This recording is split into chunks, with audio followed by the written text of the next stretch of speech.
आप जिस पार्टी और जिस नेता के नाम पर गए थे, नरेंद्र मोदी के नाम पर वोट दिया था लोगों ने, नीतीश कुमार के नाम पर वोट नहीं दिया था विधानसभा के चुनाव में, और तब 45 सीट नीतीश कुमार जी को आया था और भारतीय जनता पार्टी को 75। नमस्कार, मीडिया लाइव न्यूज़ में आपका स्वागत है। आज मधवापुर प्रखंड मुख्यालय पर भाजपा के द्वारा राज्यव्यापी स्तर पर जो धरना प्रदर्शन एक दिवसीय कार्यक्रम का आयोजन किया गया है सभी प्रखंड मुख्यालय और जिला मुख्यालयों में। अभी जो वर्तमान बिहार के जो राजनीतिक हालात है उसके विरोध में जो है यह धरना आहूत हुई है। हमारे साथ मधुबनी के भाजपा जिला उपाध्यक्ष देवेंद्र यादव जी हैं। देवेंद्र जी, आज का यह धरना जो है क्यों आहूत किया गया था? ये विश्वासघात जो भारतीय जनता पार्टी के साथ हुआ है उसके खिलाफ आज संपूर्ण बिहार प्रदेश के प्रखंड मुख्यालय पर यह धरना का आयोजन किया गया था। तो इस धरना प्रदर्शन के माध्यम से क्या संदेश देने का काम किया है आप लोग? मैं संदेश देने का काम यही किया हूं कि किसी भी जनप्रतिनिधि हो चाहे जनता का वोट लेकर आप जिस पार्टी और जिस नेता के नाम पर गए थे, नरेंद्र मोदी के नाम पर वोट दिया था लोगों ने, नीतीश कुमार के नाम पर वोट नहीं दिया था विधानसभा के चुनाव में, नरेंद्र मोदी के नाम पर हम लोगों ने वोट मांग के ले गया और तब 45 सीट नीतीश कुमार जी को आया था और भारतीय जनता पार्टी को 75।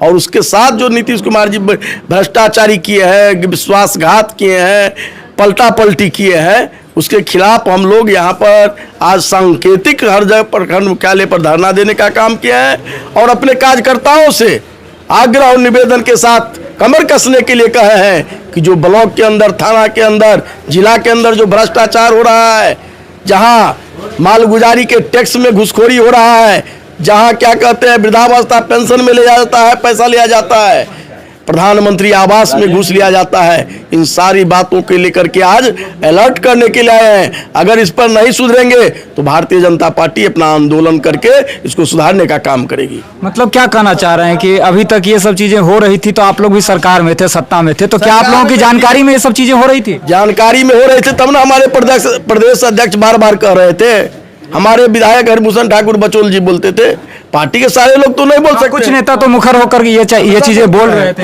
हमेशा बोले हैं और उचित प्लेटफॉर्म होता है, गठबंधन की मर्यादा होती है। हम नीतीश कुमार नहीं है, हम अपने गठबंधन के मर्यादा को पालन करते हुए जहां एनडीए के बैठक होती थी वहां उस बात को रखा जाता था। हमारे उप मुख्यमंत्री दोनों उनको मुख्यमंत्री के पास रखते थे, इसी बात को उनको कष्ट हो रहा था।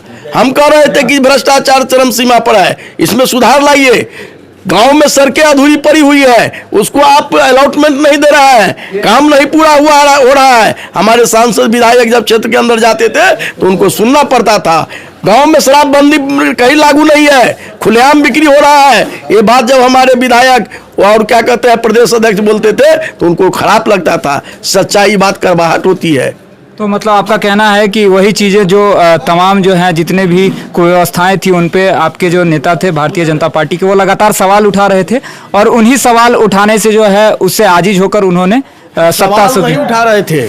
हम उनको सुझाव दे रहे थे कि शासन कैसे चलाया जाता है, जनता की सेवा। तो आप लोग सरकार क्यों नहीं गिरा दिए? उस टाइम में सरकार गिरा करके आप लोग को आ जाना चाहिए। अगर हम सरकार गिराते तो मेरे ऊपर आरोप लगता कि भारतीय जनता पार्टी गठबंधन तोड़ लिया है। मतलब आप लोग अपने ऊपर आरोप नहीं लेना चाह रहे थे कि जनता के बीच में सरकार में गुणात्मक सुधार चाहते थे जिससे आम लोगों को न्यायपूर्ण व्यवस्था में विश्वास हो। हम ऐसा सी सरकार चाहते थे। अच्छा, इस बार जो नीतीश कुमार जी ने आप लोगों का साथ छोड़ा है, इससे पहले भी वो एक बार यही घटनाक्रम आप लोगों के साथ कर चुके थे, तो फिर उनके साथ जाने की ऐसी क्या मजबूरी आ गई? चूंकि जिसके हाथ में उनके जाने के बाद सत्ता था वो जंगल राज प्रदर्शित कर रहा था और इस बिहार के आम मतदाताओं को ध्यान में रखते हुए हमने बिहार के संपूर्ण हित और हकूक के लिए उनके साथ समझौता किए थे। दोबारा से मतलब उनके साथ जाने का यही कारण था? यही कारण था, बिहार के हित में हमने फैसला लिया था। अच्छा, तो आज जब यह ऐसी बात हो गई है कि सत्ता सुख की चाह में जो है नीतीश कुमार जी फिर से एक बार मुख्यमंत्री बने हैं बिहार के, तो हम लोग उम्मीद कर सकते हैं कि बिहार की जितनी भी जन समस्याएं जो आप लोगों के सरकार रहते हुए कहीं ना कहीं दबकर गुम हो जाती थी वो शायद अब पटल पे आ पाएंगी। गुम नहीं हो जाती थी, हम स्वयं उठाते थे, लेकिन उसमें और हम में अंतर है। अच्छा, आपके जगह पर उठाते थे जिसका समाधान हो। चूंकि हम गठबंधन में हैं, हम सरकार में हैं, तो हम मुखिया को न कहेंगे कि आपकी यहाँ गलती हो रही है, आप इसमें सुधार कीजिए। कि सड़क पर चिल्लाते हैं, अब हम सड़क पर बोलेंगे, सड़क से लेकर संसद तक अब हम बोलेंगे। अब आप लोगों का मतलब मौका मिल नहीं है।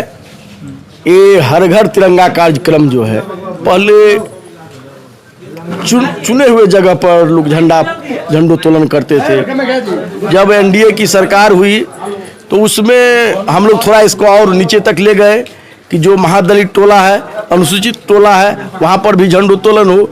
लेकिन जब आज देश अमृत महोत्सव मना रहा है तो माननीय प्रधानमंत्री जी ने इसमें जो कुछ थी संवैधानिक अड़चन उसको हटा करके, चूंकि आप पहले था कि राष्ट्रीय ध्वज आप लगाते हैं तो शाम के बाद आपको 5 बजे उसके बहुत सारे नियम उसमें ढीला दिया गया है, हटाया नहीं, ढीला दिया गया है कि 13, 14, 15 आज ही आज़ादी के अमृत महोत्सव में 13, 14, 15 तारीख को हर व्यक्ति अपने घर पर झंडा लगा करके राष्ट्र के अंदर जो हम लोगों को राष्ट्र चेतना होना चाहिए उसको जागृत करने का काम किया है। और हम लोगों ने आग्रह किया है लोगों से कि आपके घर में जो सबसे छोटे बच्चे हैं उनके हाथों को झंडा लगवाइए, ताकि हम लोग को तो 40-45 साल हो गया, लेकिन वो 5-7 साल का लड़का लड़की जब लगाएगा तो उनके दिल में 75-80 साल तक राष्ट्र प्रेम जगा रहेगा। और जब हिंदुस्तान के हर बच्चे के भारत के भविष्य में राष्ट्र प्रेम जग गया तो दुनिया का कोई ताकत भारत के आगे आंख उठा के देखने का काम नहीं करेगा।